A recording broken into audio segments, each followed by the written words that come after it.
Continuamos con la segunda clase del día de hoy, la clase número 7 de la guía. Jehová Sama. Seguimos analizando los nombres redentivos y calificativos que se dieron en Dios en el Antiguo Testamento y que al hablar de Dios estamos hablando de Jehová, del Verbo y del Espíritu Santo. Y estos nombres redentivos también en el Nuevo Testamento en Jesús se dieron en su totalidad. Lo que tenemos es que analizarlos, verlos, revisarlos para ver en qué momento, en qué área y en qué ocasión se dieron estos nombres redentivos en Jesús el Mesías, el Cristo. Estamos hablando que estos nombres se dieron en vida humana de Jesús, en el desarrollo del ministerio, en esos 3 añitos y medio. Ahora, Jehová Sama, Ezequiel 48:35, Sama. Este nombre significa Jehová está allí. Analícelo aquí. Jehová Sama, este nombre significa Jehová está allí, garantizando la presencia de Dios en medio de su pueblo. Este nombre fue proclamado por el profeta Ezequiel en el cumplimiento de sus profecías en la restauración de la nación de Israel. El profeta Ezequiel, en medio de su cautiverio, en las más grandes soledades, en medio de la desolación en la que estaba Israel, en medio de la destrucción de Jerusalén, cuando toda esperanza se había perdido, el profeta mantenía su fe. Sabía que Jehová tendría misericordia de ellos y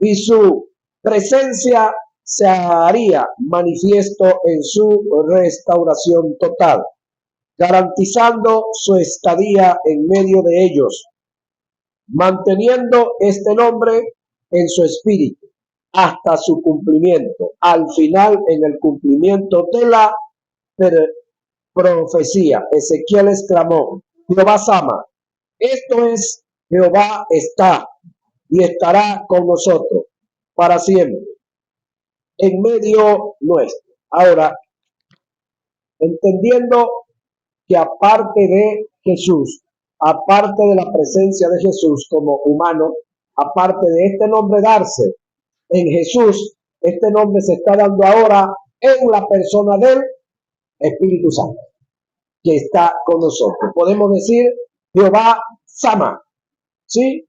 Es decir, Él está aquí.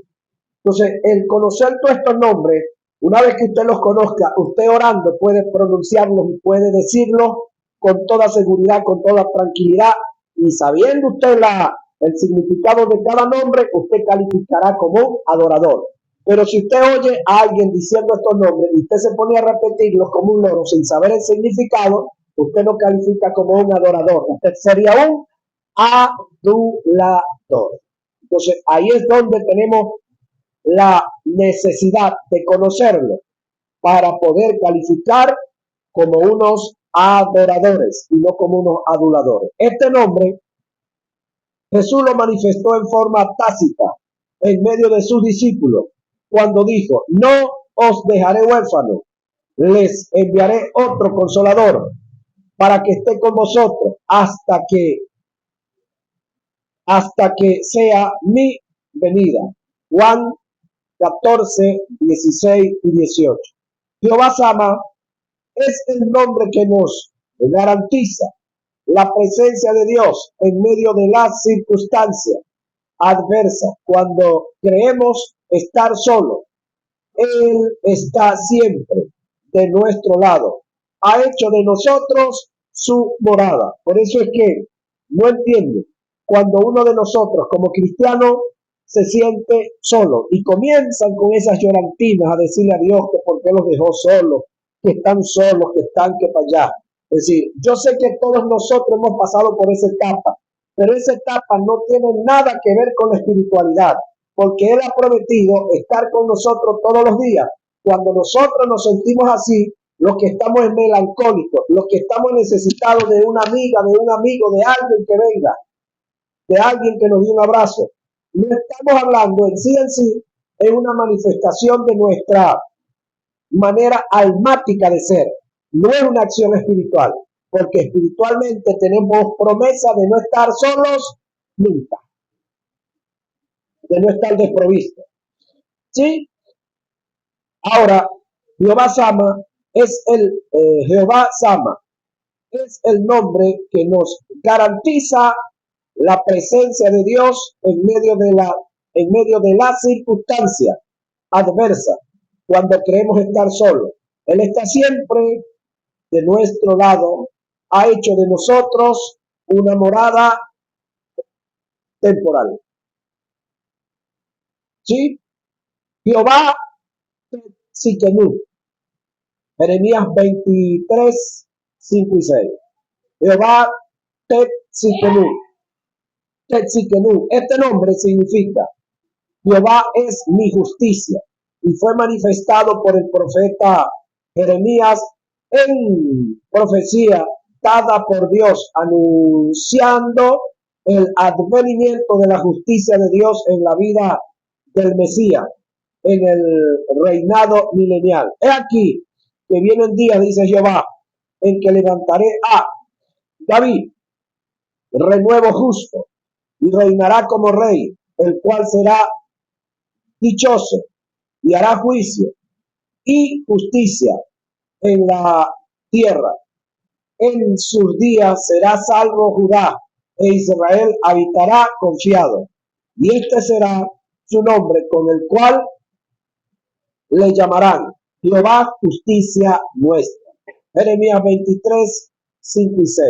En esta profecía será una ley de doble referencia, aplicando una de las referencias a la justicia divina, que vendrían mediante Jesús por causa de su obra vicaria.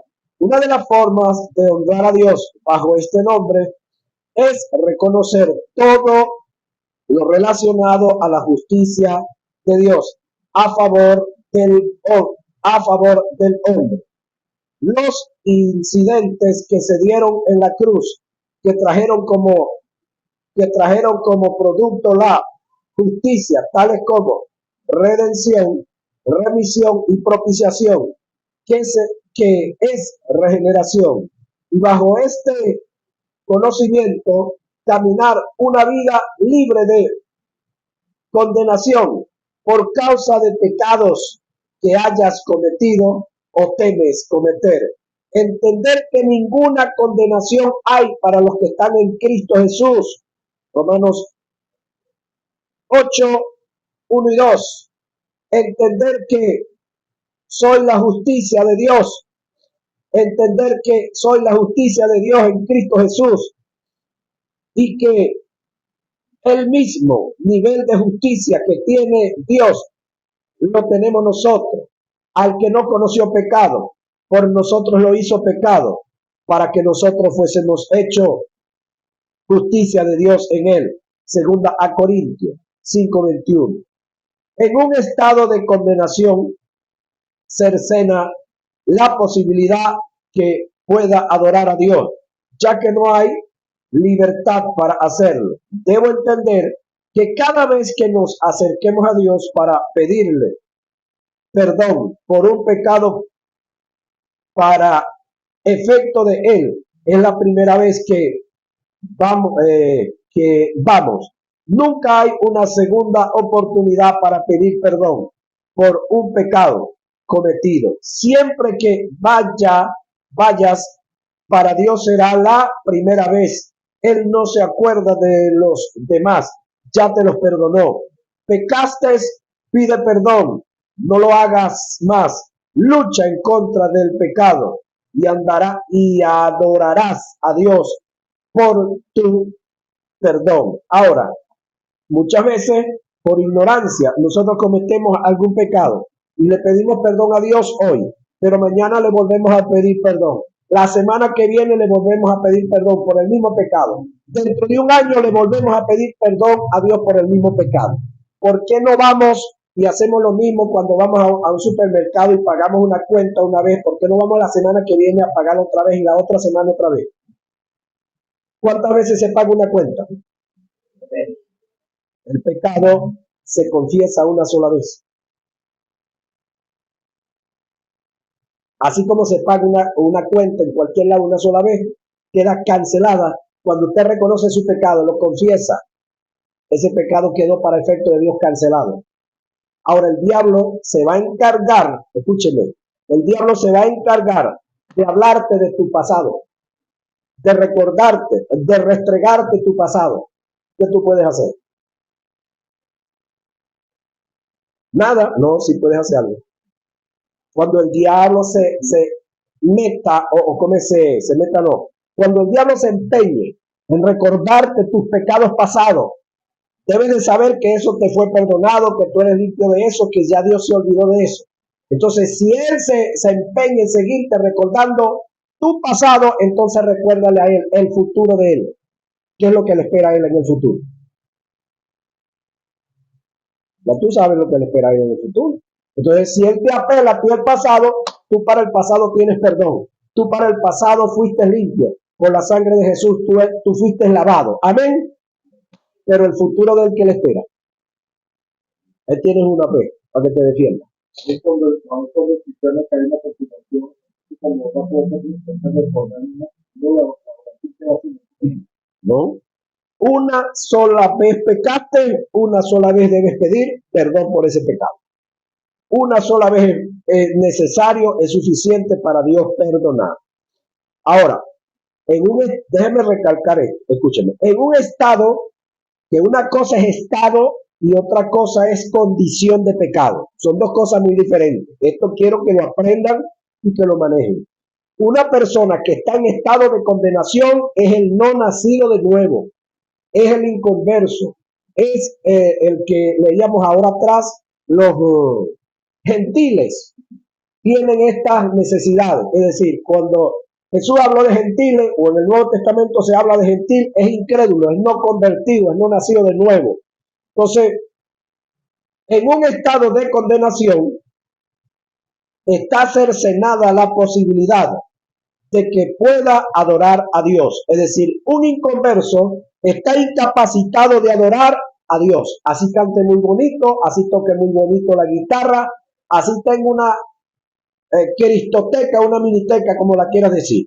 Eso no va a adorar a Dios, porque la adoración, dijimos, es de adentro para afuera. ¿Sí? Ahora, él no ha nacido de nuevo. Es imposible que él adore a Dios. Ahora, en el caso tuyo y mío, es diferente, porque nosotros hemos nacido de nuevo. Amén. Estamos en capacidad de adorar a Dios. Cuando cometemos un pecado, ¿qué es lo que tenemos que hacer? Reconocerlo, confesarlo y apartarnos de él y luchar en contra de eso. Es decir, ahí va a ser el frente de batalla donde tú vas a luchar más. Y a medida que tú vayas luchando, vas a ir venciendo, vas a ir dominando esa área. Y a medida que tú estés luchando en contra de esa área, de esa forma tú vas a adorar a Dios. Pero si te rindes, si te entregas, no adoras a Dios. No adoras a Dios. No hay posibilidades. Ahora, en el caso del mundo, está en estado de condenación. En el caso de algunos de entre nosotros que ande cometiendo pecados sociales y morales, se le denomina un hombre justo en condición de pecados. ¿Sí? Dinero y bienes. Vamos a hablar ahora del dinero y bienes, que también con ellos podemos adorar a Dios. No se le olvide que el tema central es adoración. Ya hemos hablado de 12 de los nombres redentivos que hemos tomado para hablar acá. Hay más, pero vamos a dejarlo con estos, o el material se acomodó, se organizó con esto. Vamos a hablar de dinero y de bienes materiales. Levítico 2, 1 al 16. Según Deuteronomio 26, 1 y 10, el diezmar y ofrendar se consideraba un principio de adoración, según el motivo, Proverbios capítulo 3, verso 9 y 10 dice: honra a Jehová con tus bienes y con las primicias de todos tus frutos. Jesús dijo que nunca podemos ser, fieles a Dios mientras el dinero ocupe el lugar que le corresponde a él. Por lo consiguiente, nunca podremos calificar como adoradores, oiga muchachos, mientras tengamos como ídolo al dinero. En Mateo se presenta este principio. Jesús dijo: ninguno puede servir a dos señores, porque aborrecerá al uno y amará al otro. Luego dice, al otro, o estimará al uno y menospreciará al otro. No podéis servir a Dios y a las riquezas. Mateo 6, 24. Ahora, servir a las riquezas tiene unas demandas, pero hermano querido, tremendas. Todos estos hombres que conforman lo que se conoce como grupos de narcotraficantes, que solamente aparentemente existen aquí en estos países de Suramérica y Centroamérica, pero en Norteamérica parece que no. Parece que hay dos países de Norteamérica donde no existen carteles de la droga, excepto México, ahí sí existen. Pero en Canadá, según parece que no. Y en Estados Unidos, yo no sé cómo los llamarán allá, pero yo creo que sí existen. No sé qué creen ustedes, pero allá pues ellos se toman la atribución de denunciar y de señalar a todos los carteles en el resto de los países, pero allá no. En Europa se oye hablar de carteles en Europa, por allá en Asia se oye hablar de carteles de droga en Asia, en Inglaterra la mamá de los narcotraficantes a nivel mundial, allá en el cartel, ¿cómo se llamarán allá? Porque le digo algo, lo que aquí en Venezuela y en esta parte se llaman mercenarios. Mercenario es alguien que ha matado más de 90 personas. Lo que aquí se llama mercenario, en Estados Unidos se le llama contratista. Contratista se le llama aquí al que trabaja en la construcción, pero allá se le llama contratista, ¿no? Ajá. Ejércitos privados, contratistas. Si no lo sabía, enteres. Ahora, mira lo siguiente, lo que estamos viendo acá. ¿Qué lleva a organizarse este grupo de hombres para traficar con droga, traficar con mujeres, traficar con niños, traficar con órganos, traficar con alimentos, con combustible? ¿Qué los lleva? El amor al dinero. Sí, el amor al dinero los lleva a hacer todas estas cosas, lo que se conoce como filalguria. Ahora, decíamos que ninguno puede servir a dos señores, porque aborrecerá al uno y amará al otro, estimará al uno y menospreciará al otro. No podéis servir a Dios y a las riquezas. Esto lo registra Jesús o lo registra Mateo, dicho por Jesús en el 6:24 de Mateo. El término que utilizó para hacer referencia a las riquezas es del arameo mamón, que indica el dios de la riqueza. El término mamón en sí mismo no indica ni representa el dinero, sino a la codicia que se tiene por el dinero, hasta el punto que le quitas al dios mamón su lugar, ocupando ese lugar para hacer del dinero un presente para ti mismo. Es decir, la codicia que se tiene por el dinero es un mamón interno en ti. Ahora, no solamente esto pasa, escúcheme, no solamente esto pasa en el mundo de la droga, en el mundo del tráfico de trata de blanca, de la comida, esto pasa en el mundo político partidista. Es decir, la gran mayoría, no sé, si digo un porcentaje me quedo corto, Pero la gran mayoría de todos los hombres y las mujeres que están involucrados en el ámbito político partidista, la gran mayoría no están por ayudar a nadie. Están por ayudarse ellos y los de ellos, en su gran mayoría. Perdón, de ambos bandos. Es decir, cuando digo de ambos bandos, estoy hablando los de izquierda, los de derecha, los de centro derecha, los de centro izquierda, los llamados ahora sí, los tercera vía, los progresistas. Entonces, todos ellos, en su gran mayoría, están por ayudarse ellos, porque mientras andan buscando votos, conocen a Raimundo y todo el mundo, pero después que ganaron, se olvidan de Raimundo y todo el mundo. Entonces, ¿qué los movió? ¿El querer hacer un trabajo social? No. El llenarse los bolsillos. Pablo no condena la posibilidad de tener dinero, oiga, sino el que hagamos del dinero la fuente de nuestro existir. Pablo dijo, porque raíz de todos los males es el amor al dinero. Nótese que no dijo el dinero, dijo el amor al dinero.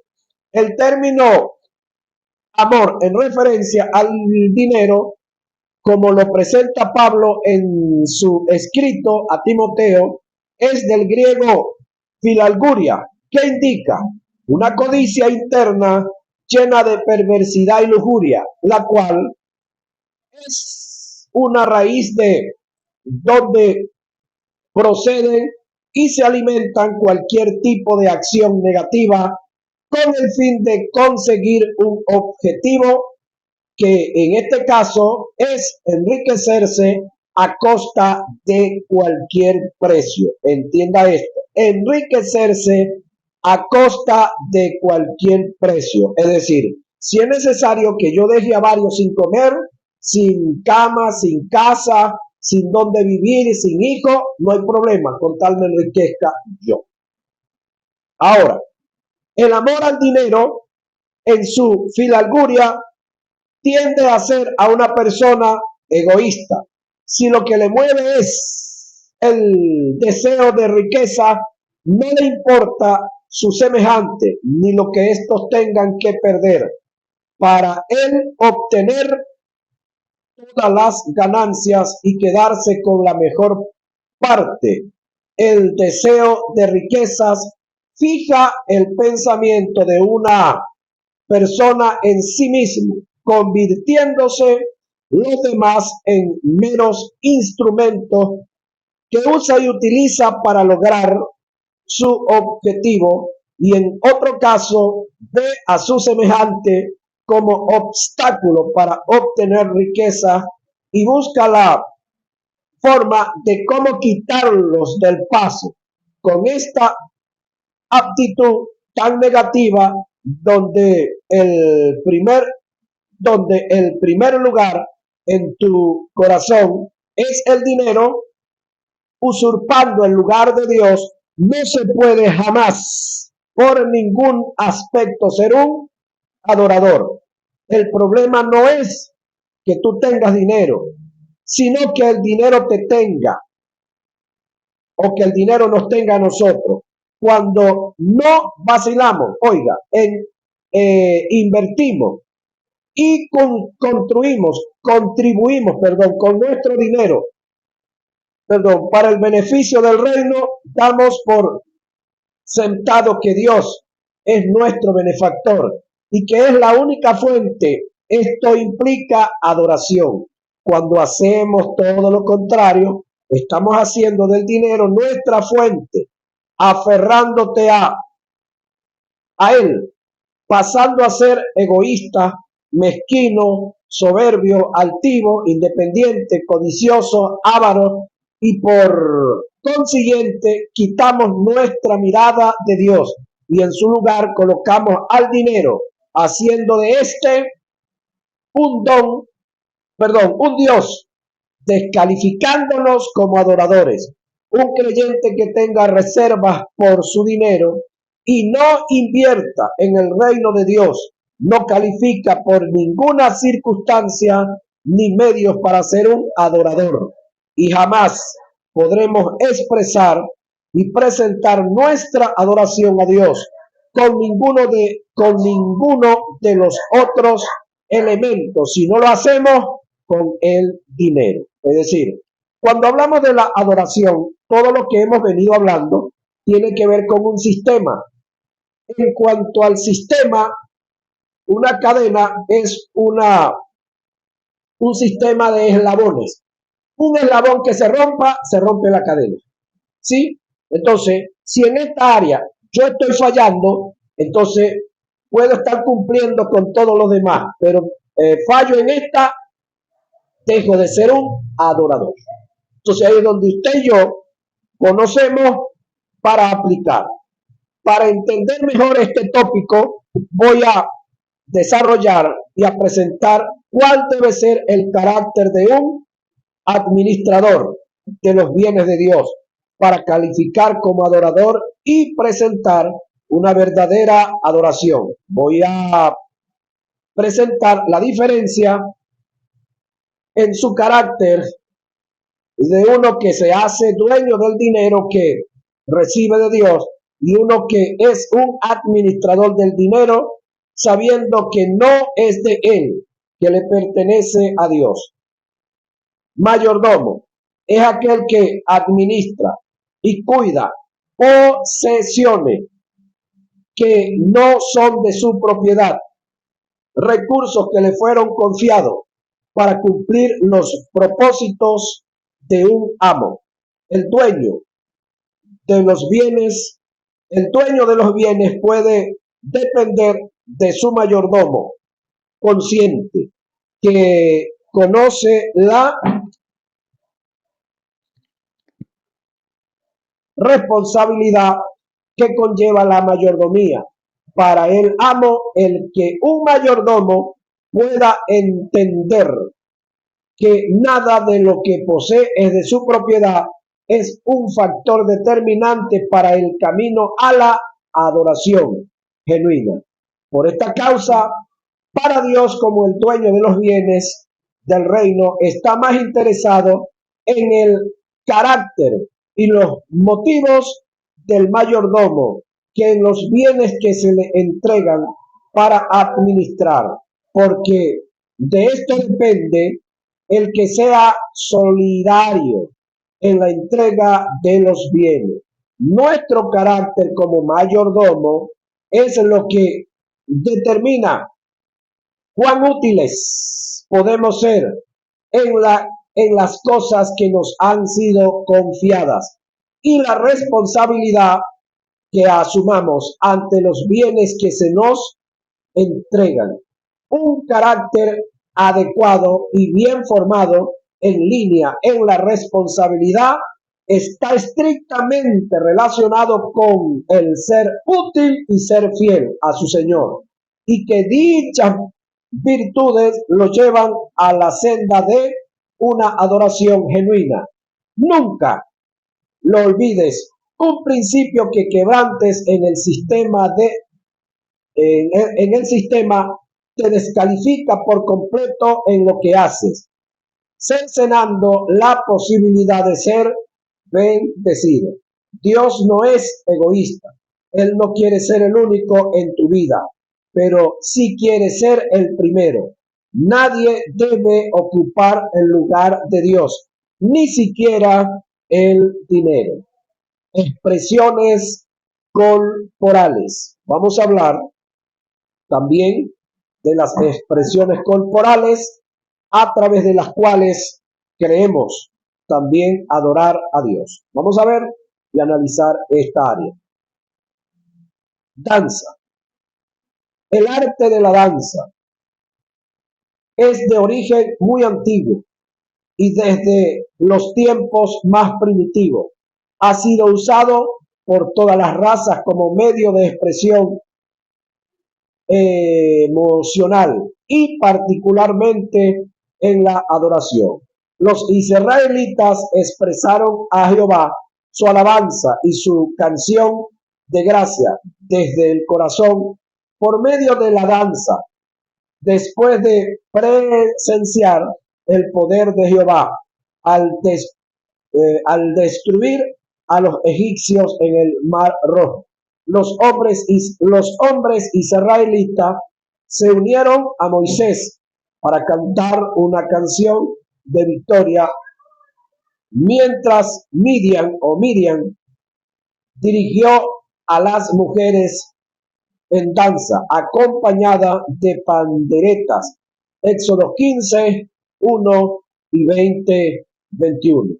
Otra danza de victoria, de motivación, de adoración, fue la de la hija de Jefté, que recibió a su padre alabando a Jehová por haber dado o entregado a los amonitas en sus manos. Jueces 11:34. Por otra parte, las mujeres de Israel dieron la bienvenida a Saúl y a David danzando al son de laudes, alabanza, pandereta, después de la victoria de Jehová sobre los filisteos. Primera de Samuel 18, 6 y 7, 21, 11 y 29, 5. La danza también formaba parte de ciertas fiestas anuales relacionadas con la adoración. Jueces 21, 19 y 20 al 23. Los salmos expresan la danza como un medio de honra y alabanza a Jehová. Salmo 149, 1 y 3 y 154. En el Nuevo Testamento, el término que se ajusta a la danza es agagiao. Esta palabra es compuesta, hagan mucho, agao, salten o brincar. El término agagiao viene del sustantivo agagiasis. Es usada más de 16 veces en el Nuevo Testamento, traducida en la Reina Valera como sumo gozo o gran regocijo, pero literalmente significa muchos saltos relacionados con la danza. Mateo 5:12, Lucas 1:14. Cuando Jesús dijo, gozaos y alegraos, lo que quiso decir fue, salten y dancen de gran gozo. Mateo 5:12. Sin embargo, quisiera comentar un poquitico sobre el caso del Antiguo Testamento. ¿Quién le dijo a estas mujeres o dónde estaba escrito qué ellas tenían que hacer cuando vinieran esta gente de las grandes victorias? No hay un escrito como tal. ¿Quién las mandó? No sabemos. Ellas salieron y lo hicieron. Sí. ¿Le agradó esto a Dios? Eso creemos. Eso creemos. A que nosotros lo tomemos como ejemplo para celebrar, en este caso, ¿qué celebraban ellas? La victoria de una guerra. ¿De qué guerra venimos nosotros para estar celebrando?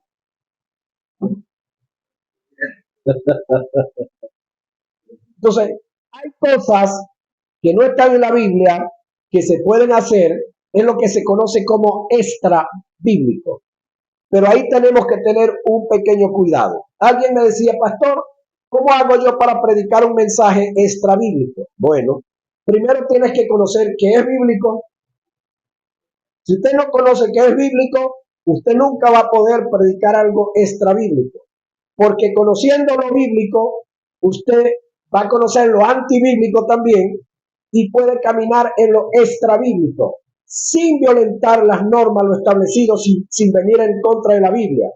Porque puede que yo estoy predicando o puede que yo crea que estoy predicando algo extra bíblico y lo que estoy haciendo es antibíblico.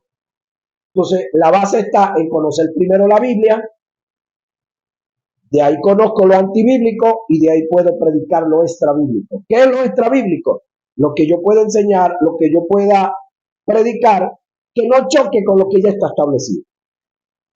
¿Sí? Ahora, debemos aclarar que la danza en el Nuevo Testamento no aparece registrado como elemento de adoración. La danza no forma parte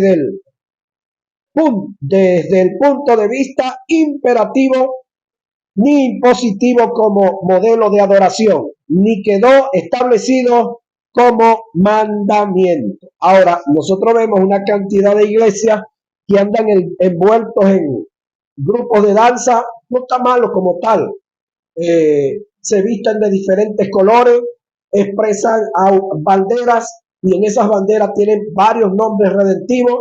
Si ellos conocen el nombre redentivo, son adoradores. Pero si cargan una bandera, un estandarte y no saben qué significa eso, aduladores. Porque ellos están repitiendo lo que le dieron a otros.